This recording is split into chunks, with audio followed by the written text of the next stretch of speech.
Dieu ne se met pas en colère en réalité. Dieu s'est mis en colère jusqu'à la croix.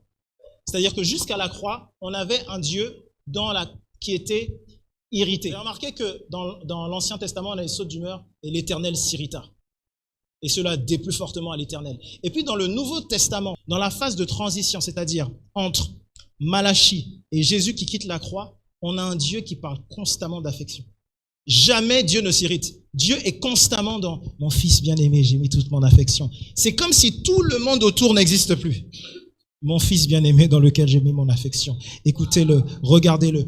Toute l'irritation de Dieu est finie. Qu'est-ce que ça veut dire? Qu'avant Jésus, on a de l'irritation de Dieu ou une colère de Dieu par rapport aux actions des gens. Parce que Dieu ne trouve rien de sa nature. Et il voit que des actions qui lui déplaisent. Donc, à l'offense, tu ajoutes l'insulte. Tu l'as déjà offensé, mais en plus, tu l'insultes. C'est comme ça que Dieu voit les choses.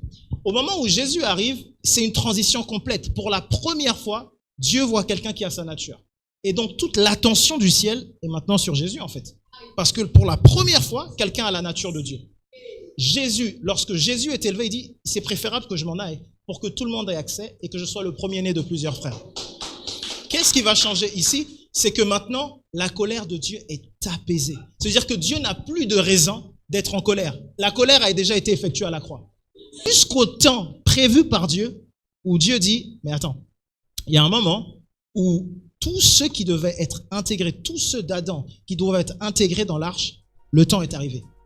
Et ici, la colère de Dieu, qu'est-ce que c'est? Ça ne devient plus de la colère dans le sens où Dieu va punir quelqu'un d'une mort naturelle. Ça devient de la séparation.